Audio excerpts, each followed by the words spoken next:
jidhkay dhambalano dhiiga boqol igaadho dhidid bay qulqulayo dhibtu maaha kaliga nimcay jidhkay dhambalano dhiiga boqol igaadho dhidid bay qulqulayo dhibtu maaha kaliga wayse kaa dhammaane dharariyo mid weeyaan inta ay ku dhibayaan waa salaamantiin dhammaan shacabka soomaaliyeed meel kasta aad joogtaan waa garcadaawe ninka dhuumanaye dhabarkiisu muuqdow yaa ninka dhuumanaye dhabarkiisu muuqdow yaa niciimo abwaan axmed qorane waxaan leeyahy dullahow adduunyada badan way dambaysaa dhibtana waanu kula qabnaa qof kasta oo soomaali ah oo soomaalinimadu biyo dhigto soomaali weyn aaminsanna naf iyo maalba waanu agdhigaynaa haddaanu nahay midnimo qaran nin kastoo qabiili ah qurdu doonaha sheegtee nin kastoo qabiili ah annagaa ka qola adag haddaanu nahay midnimo qaran shaksi kastoo soomaali ah oo geesiya soomaali weyn aaminsanoo ummaddiisa isu soo dumayana annagu garabkiisaanu eegay waxaan rabaa caawa garcadaawe ayaanu wada gelaynaa anaga iyo kuwan bukaan socodkaa iyo dadkan shaararka badan soo huwaday ee marbar qof iska soo dhiga eegay marba qof iska soo dhiga dhowr shaarlaha wuxuu yidhi adduunyadii shil baa dhacay shurunshuur xun baa kacay awr wada sharaabti iyo shamballaa dadkii helay xuma shiiqsataa timi dhowr shaarle iyo tuug yuu shukaanta kuu qaban adduunyadii shil baa dhacay shurunshuur xun baa kacay shirkii loo tartamay iyo dan baa loo shabaxtamay shirkii loo tartamo iyo dan baa loo shabaxtamay eegay waxaan rabaa inaan ku horeeyo niciimo abwaan qorane waa inan soomaaliyeed sideedana tima dheerta soomaali haddaynu nahay dhaqankeenna waxaa mamnuuc ka ah ama xaaraan ka ah tima dheerta lama taabto ninka liyaado waa gabdha laaye ama hebel tima dheertuu dilaa ama ilmadowduu dilaa il baa ka raacda xitaa ragga xumeeya ee qaawiya ee kufsada ee intay guursadaan xumeeya cuquubaa raacda ama wuu waashaa ama wuxuunbaa ku dhaca tima dheerta lama taabto gabadha sawti la isku dili jiray gabadha soomaaliyeed sawtay karaamada iyo sharafta lahayd sawti dhiigu ku daadan jiray sawti boqolaalka halaad lagu kala qaadan jiray sawti gabadha soomaaliyeed la dhowdhowri jiray sawti gabadha soomaaliyeed wanaageeda laga shaqan jiray goormaa saala degtoo dhagax sabeeyey soomaali goormaa dhaqankeedii baaba'ay raggu waa isdilaa nin raga xariga waa lagu talagalay nugniyeerkaad aragtaan rag baa loo sameeyey antonio bamka dhacaya rag baa loo sameeyey waxa adduunka madaafiic dhacaysa rag baa loo sameeyey laakiin inan gabdhaha soomaaliyeed khaasatan waxyaalo mamnuuc ka cabaa jira dhaqanka soomaaliyeed diiniyan iyo dhaqaniyanba labadaba wax inaga inaga xaaraana baa jira eegay soomaaliyeed waxa inaga inaga xaaraana gabdhaheenna soomaaliyeed ee sharafta leh gabadh gefkeeda waa la isku dili jiray gabdhaha lama xidho gabdhaha lama caayo gabdhaha lama dilo gabdhaha ninkii xumeeyaa muuse maadhar baan la hadlay iyo nimankaa siyaasiyiinta ah ee somalilan haysta gabdhuhu sharaf bay leeyihiin dhaqankeennana waa ku ceeb in gabadh la xidho weliba gabadh tiri wararbu soomaali weyn baan aaminsanay soomaali weynna ceeb ma aha shalay baa adigaa aaminsanaa haddaad adigu isbedeshay dee haddaad adigu diinta ka baxdana ma diinta ka baxa baad oranaysa haddaad adigu islaam noqotana ma islaam noqdo baad oranaysa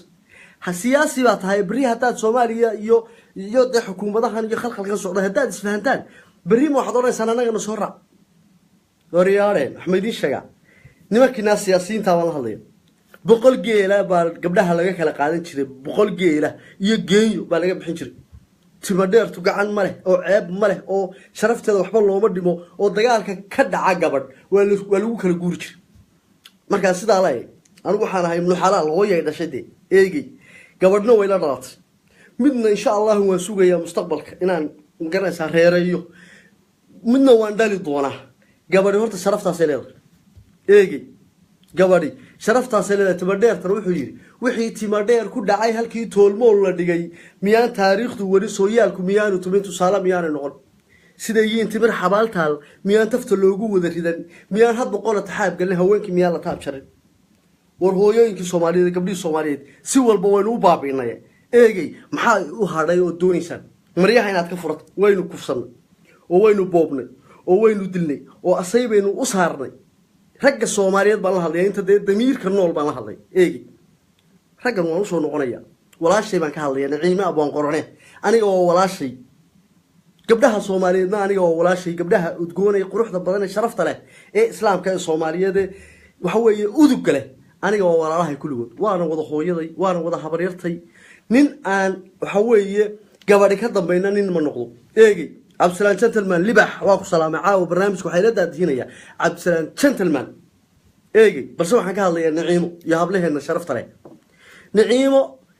cid may dirin oo cid may dhicin oo cid wax dhibaato uma geysan oo wax kale kuma dhicin wax taan Soomaali weyn baan aaminsanay si aan dhibaatada aniga ugu dhacday ubadkayga ugu dhacin waana inan yar oo aqli badan oo dictatora oo wax baratay oo hal abuura oo geesiyada oo geesi dhalay Soomaalidu waxay tahay hidda farduhu heesaha u qaada hiddo ba farduhu heesaha u qaada raganimada iyo dadnimada aabaheeda ka keentay waana aaba Soomaaliyeed waana abwaan la xaqiray ku xisaabtama abwaanada qaar iimaan kala baa lagu soo qadimaya oo reer ka sheekeynay laakiin abwaanka fiican waa la qariyaa abwaan Axmed Qorane suugaantiisu ma qarsoona garashadiisuna ma qarsooma laakiin xukuumadahan iyo maamulada niicda ay yimi ninkii iyaga durbaanka u garaaca ayay sax weeye ayay jecelin kaasayna buwaagtiisa soo saaraan kaasay suugaanti war imisa haliyay Soomaaliyeed geed hoostii fadhiya imisa haliyay Soomaaliyeed cid lagaga tagay kuwaas uu kamid yahay oo la xaqiray wuxuu yiraahdaa waan yam Allah u xariistay nin amaantii meersha ri ismaashay weeya mid kala ka daba tiri hadii ay ku moosaan kartaa la isku muuja taasa macquul weey hadii ay ku moosaan kartaa la isku muuja waana mahmaa Soomaaliyeed waxa la yiraahdaa hadii lagu sheegana waa la isa sheelaa hadii lagu sheelana waa la isa sheegaa abwaan mahmaadaas soo qaat nin amaantii meersha ri ismaashay weeyaan mid kala ka daba tiri hadii ay ku moosaan kartaa la isku muuja taasa macquul weey abwaan Qorane waxay damcayeen moosaan laakiin ninka ragga ay geed walba soo fuuleen raganimadiisa xiniyihiisa banaanka la soo baxaa maalin ay noqoto maantana waa laga gudbay maalintii reerka maalintii qabyaalada kuwa yar oo xanuuna intaana barnaamijkay gelin halkaan aan fariin u marinay nabigeena calayhi salaatu wasalaam Muhammad calayhi salaatu wasalaam ayaa dagaalkii Uhud qoladii Quraysheed iyo Badr mid u ahaa baan garanay kulli qaswadii Badr iyo Uhud labada mid buu ahaa waxay yiraahdeen ma adiga Muhammad aba anaga nale nabi baan ma adiga anaga wanaag noo sheegi kara waa nimankii Quraysheed ee madaxyada waaweynaa kibirka badnaa nabiga calayhi salaatu wasalaam soo dagaalamaya geesi buu ahaa nabigeena calayhi salaatu wasalaam oo seefta saawul dhac yiri ana Muhammad la kadib wa ana ibn Abd Muttalib la kadib wuxuu yiri waxaan ahay Muhammad oo been ma aha waxaan ahay ina Abd Muttalib oo been ma aha waxaan ahay nabi Ilaahay soo diro been ma aha haatan tusaalaan idinku soo qaadanaya ilma xayawaan ana ibn Firdiye been maaha ana ina Ali Firdiye ah oo wadani Soomaaliyeed ah oo xiniyihiisa fuushan been maaha qaar baan arkay maalintii ana ibn Darwish xaaqay Darwish been maaha ana ibn Darwish ana caanihi Darwish ta soo cabay ana wadani ah oo been maaha ana ina Ali Firdiye ah oo ibn Firdiye ah wadani dhalay been maaha nolol adagna anigu kuma soo garin alxamdulillah rabbil alamin ilaaha weyn qafuur rahiimka rahmaanka rahiimka baan ugu mahadinaya dib iyo dhibaatana ma arag mana doonayo ummadaydu inay dib danba aragto eegay laakiin waxaan hadalka uga golay anaasirtan meelaha ka soo qayliye ciyaalkan Cabdi Faaruq aaminsan ee meelaha ka soo qayliya ee niicda soo qoray dadkan Muuse Maadir aaminsan war adeer niyow qof ninka rag ah waa ninkii saacadayo dibadda soo saara dhalashada iyo wanaaga iyo dadnimada iyo wadaniyaduna wax loo dhasho sax weeyana in cali firiya ana wiil Soomaali ana wadaniya ana xaqa ku dagaalamaya oo xaqa ku aadamaya tuugadana ana ka soo horjeestay butlaanimaduna aniga ima deeqdo horaan idinku sheegay ciyaalkii naaxul xune xayawaanka aan sheegay qaxootiga ku yimid boosaaso adeer anu noloshaydii ma qaxin ilaahayna ma weydiisan waana ku xamdinaqaya intii Soomaali qaxday isleysana waan ka xumaa dhibaato iyo fakhri iyo gaajana kuma soo korin alxamdulillah rabbil alamin ladnaantana waa lagu shukriyaa adeer alxamdulillahi rabbil caalamiin baa layihahdaa ladnaanta waa lagu shukriyaa eegi wixii ku helaana ka hadal male aduu haddaad ayaan daran tahay kuwiinaa xanuunsan ee bukaan socodka ee qabyaalad laydinku soo koriyey ood guri xun ka soo toosteen oo xumaan laydinku soo koriyey oo qabyaalad iyo reernimo laydinku soo koriyey aniga askari soomaaliyeed bay dhalay oo wadaniya hooyo daraawiishadana way dhashay aniga oo caano daraawiish baan soo cabbay daraawiish caanaheedii baan soo cabbay aabbe wadani soomaaliyeedna wuu dhalay xaqana weligay ka leexan maayo inta nafti ugu jirto xusulkay xabaal ka sarreeyo ama sheeko yaroo niica soo qora noloshana wardee nolosha ninba meel bay u joogtaa kuwiina qurbaha haddeer yimi ama yurub iyo maraykan full stamp ku cunay xeryaha dhadhaab laga soo qaaday